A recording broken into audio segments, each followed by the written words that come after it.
और यूक्रेन में पुतिन का तीसरा तूफान शुरू हो चुका है। हालात ये हो गए हैं कि रूस की सेना अब यूक्रेन में हर तरफ हवाई हमले कर रही है, जो कि बेहद खौफनाक है। यहां तक कि यूक्रेन की बारूद, बम और मिसाइलों से भरी मिलिट्री ट्रेनों को भी रूस ने तबाह करना शुरू कर दिया है। हारते और पिटते यूक्रेन को देखकर अब नेटो देश हंगरी भी कहने लगा है कि यूक्रेन की वजह से पूरा यूरोप बहुत बड़े दलदल में फंस गया।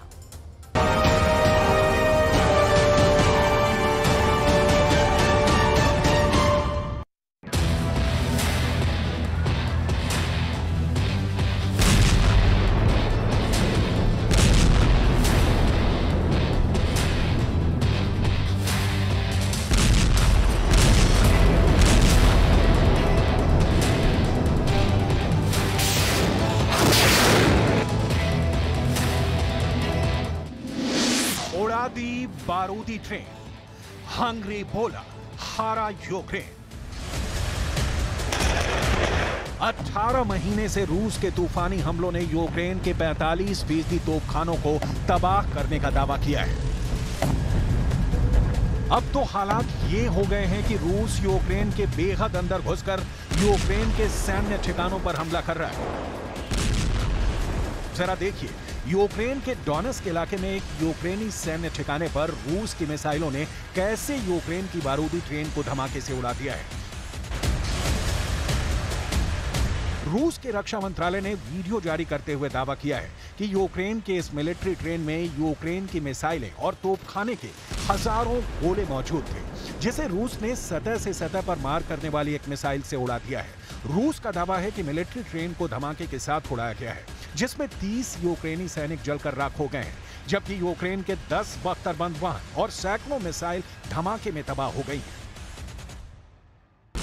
रूस का दावा है कि डोनेट्स्क में मिसाइल, बम और बारूद से भरी ट्रेन को उड़ाने से यूक्रेनी सेना को जबरदस्त झटका लगा है।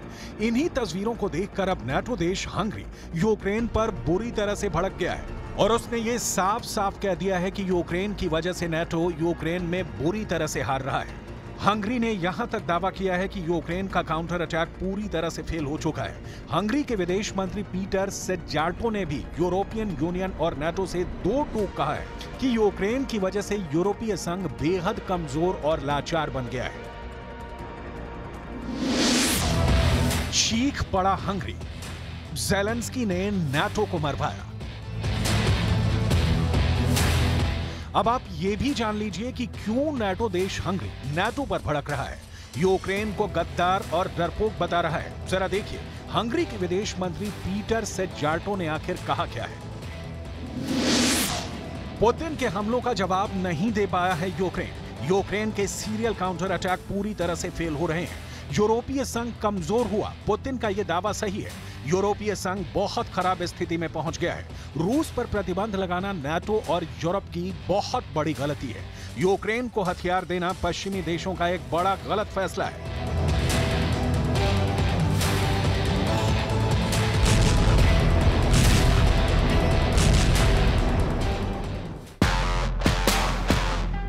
भले ही रूस के खिलाफ पश्चिम के 50 देश और नेटो के 31 देश मदद करने का दावा कर रहे हो, लेकिन जो खबर अब डिफेंस एक्सपर्ट्स बता रहे हैं वो हैरान करने वाली है।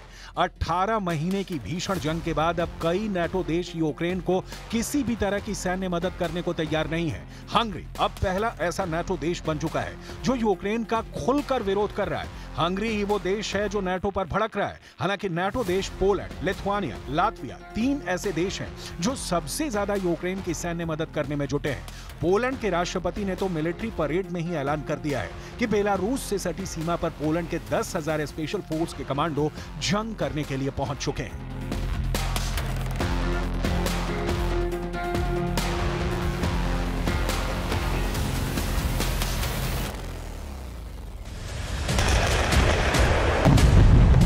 कह सकते हैं जिसका डर था वो डर अब सामने आ चुका है।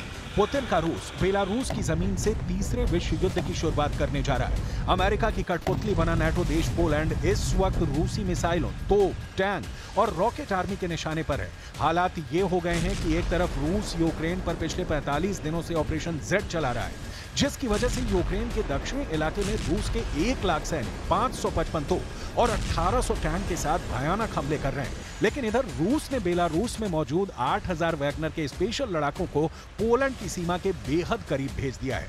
अब खबर आ रही है कि पोलैंड ने नाटो और अमेरिका के इशारे पर रूस से बेहद खूनी जंग करने का मन बना लिया है। हालात ये हैं कि पोलैंड के 10,000 से ज्यादा स्पेशल फोर्स के कमांडो बेलारूस बॉर्डर पर भारी हथियारों के साथ हमले की पोजीशन ले चुके हैं। दावा किया गया है कि रूस के सैनिक, बेलारूस के सैनिक और वैगनर लड़ाके 95 किलोमीटर में फैले सुवाल्की गैप से हमला करने जा रहे हैं।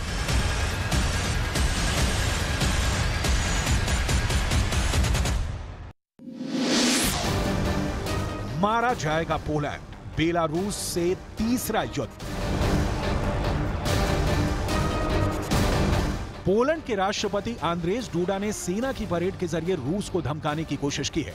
दावा किया जा रहा है कि सेकेंड वर्ल्ड वॉर के बाद पहली बार पोलैंड ने इतने जबरदस्त तरीके से अपने हथियारों के साथ शक्ति प्रदर्शन किया है। हजारों टैंक, लड़ाकू विमान और तोप, बख्तरबंद वाहनों के साथ पोलैंड ने रूस को दिखा दिया है कि उसके 2.5 लाख सैनिक रूस और बेलारूस दोनों से एक साथ जंग करने को पूरी तरह से तैयार है। डिफेंस एक्सपर्ट साफ दावा कर रहे हैं कि नाटो पोलैंड के इशारे पर रूस को कुचलने के लिए तैयार है। लेकिन इधर रूस ने साफ कर दिया कि जंग के 15 दिन के अंदर रूसी सेना पोलैंड के 2.5 लाख सैनिकों को मार डालेगी। मारा जाएगा पोलैंड, बेलारूस से तीसरा युद्ध। अब आप ये भी जान लीजिए कि अचानक रूस की तरफ से पोलैंड पर भयानक हमले की तैयारी क्यों हो रही है और क्यों रूस के राज्य ड्यूमा के सदस्य और पूर्व सैन्य कमांडर एंड्री गोरोल्योव ने पोलैंड को मटियामेट करने का दावा किया है। जरा देखिए रूस के पूर्व सैन्य कमांडर एंड्री गोरोल्योव ने पोलैंड पर क्या कहा है। एंड्री गोरोल्योव ने पोलैंड को धमकी दी है, सब कुछ बुरी तरह से तबाह हो जाएगा। रूस के कलिनिनग्राद इलाके में पोलैंड ने सैनिकों की तैनाती करके नई जंग शुरू कर दी है। जंग की आड़ में यूक्रेन के इलाकों पर कब्जा कर रहा है। रूस इसे बर्दाश्त नहीं करेगा। रूस पोलैंड को बर्बाद करने में जरा भी नहीं हिचकेगा।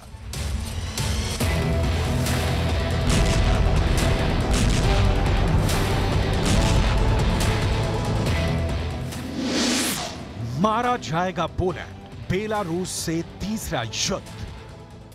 Безопасности Российской Федерации возросли кратно. Серьезным дестабилизирующим фактором является вступление в НАТО Финляндии и в перспективе Швеции. После присоединения Хельсинки к Альянсу сухопутная граница России со странами блока यूक्रेन के बाद पोलैंड से जंग लगभग शुरू हो चुकी है। कुछ एक्सपर्ट्स का दावा है कि अगर पोलैंड रूस से जंग हारा तो अमेरिका का अंत तय है, क्योंकि रूस ने बेलारूस से सटी पोलैंड के 95 किलोमीटर इलाके से तीसरे विश्व युद्ध की शुरुआत का मन बना लिया है। जरा देखिए कैसे। बेलारूस से सटी पोलैंड और लिथुआनिया की एक सीमा रेखा है जिसे सुवाल्की गैप कहा जाता है। पोलैंड और लिथुआनिया की ये 95 किलोमीटर लंबी सुवाल्की गैप सीमा रेखा बेलारूस और रूस के सबसे किलाबंद कलिनिनग्राद के बीच लिंक है, जो रूसी इलाके में आता है। यहीं पर पोलैंड ने सैनिकों को तैनात कर दिया है। वॉर एक्सपर्ट्स का साफ कहना है कि रूस बेलारूस के साथ मिलकर अगर पोलैंड और लिथुआनिया के 95 किलोमीटर लंबे सुवाल्की गैप पर कब्जा कर लेता है तो इससे लिथुआनिया, लातविया और एस्टोनिया जैसे बाल्टिक देश बाकी यूरोपियन नाटो देशों से पूरी तरह से कट जाएंगे और रूस आसानी से 4 नाटो देश लिथुआनिया, लातविया और एस्टोनिया को तबाह और बर्बाद कर देगा। कुछ डिफेंस एक्सपर्ट्स का दावा है कि सुवाल्की गैप बहुत संकरा रास्ता है। रूस और बेलारूस मिलकर नाटो की भारी सैन्य मदद को तबाह कर सकते हैं, रोक सकते हैं। कई रक्षा विश्लेषक मानते हैं कि अगर नाटो देशों और रूस के बीच टकराव हुआ तो सुवाल्की गैप से रूस तीसरा विश्व युद्ध शुरू कर देगा।